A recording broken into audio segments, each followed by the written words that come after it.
সকালে ঘুম থেকে উঠেই একরকম যুদ্ধ চলে আমার সাথে।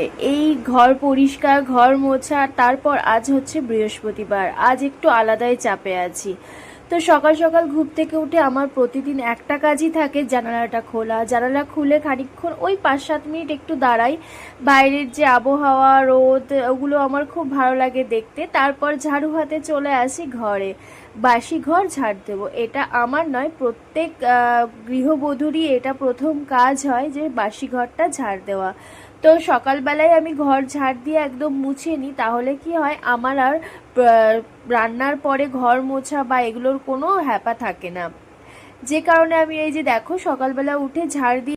একেতে বৃহস্পতিবার, একটু পুজোরও একটু তোড়জোড় রয়েছে, কিন্তু তারপর আবার কৌশিক কালকে বলে রেখেছে ও নাকি আজকে সকাল সকাল চলে যাবে ট্রেনিংয়ে। আজকে ওর বারুইপুরে ট্রেনিং রয়েছে, তো সেখানেই যাবে। ওই 9:30টার মধ্যে ওকে খেতে দিতে হবে, তো মাথায় একটা চাপও রয়েছে, রান্নাটা আমাকে তাড়াতাড়ি করতে হবে। যাই হোক, ঘর তো মোছা হয়ে গেল, আর তারপর চলে যাচ্ছি আমি স্নানে। তো স্নান টান করে এসে প্রতিদিনকারের মতো চললাম ফুল তুলতে। ফুল তুলতে যে কি ভালো লাগে আমার। আর আমাদের ঘর মানে যেখানে আমরা থাকি তার থেকে খানিকটা দূরে একটা দিদির বাড়ি আছে, সেখানেই অনেক ফুল ফোটে। তো দিদিটা বলে যে আমার গাছে অনেক ফুল ফোটে, তো তুমি এসে নিয়ে যেও। যাই হোক, এখান থেকে ফুল নিলাম আর নেব বেলপাতা। আর ওয়েদারটা দেখেছো এত সুন্দর, আর এখানে না অনেক পুকুর আছে।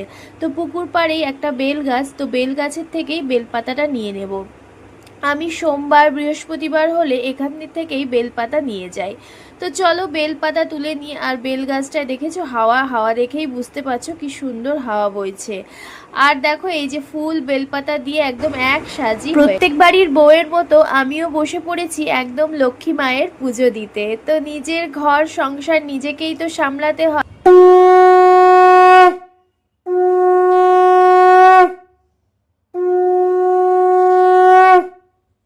ঠাকুর তো আমাদের কোনো নিয়মই বলে দেয়নি যে এই নিয়মে পুজো করবি তবে আমি সন্তুষ্ট হব। ঠাকুর শুধু বলেছে আমাকে ভক্তি ভরে ডাকলেই আমি তাতেই সন্তুষ্ট। তো সেটুকুই চেষ্টা করি। যাই হোক, সকালবেলা পুজো দিয়ে মন মেজাজ ফ্রেশ করে চলে আসলাম রান্নাঘরে। একদিকে বসিয়ে দিয়েছি চা, আর একদিকে বসিয়ে দিয়েছি ভাত, আর তার সাথে ডাল। ওই যে বললাম 9:30টার মধ্যে কৌশিককে আজকে খেতে দিতে হবে।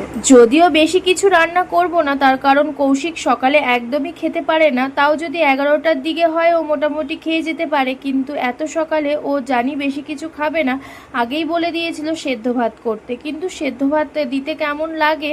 আর যদিও ছেলে আর আমার দুপুরে তো খেতেই হবে, ও আর দুপুরে খাবে না।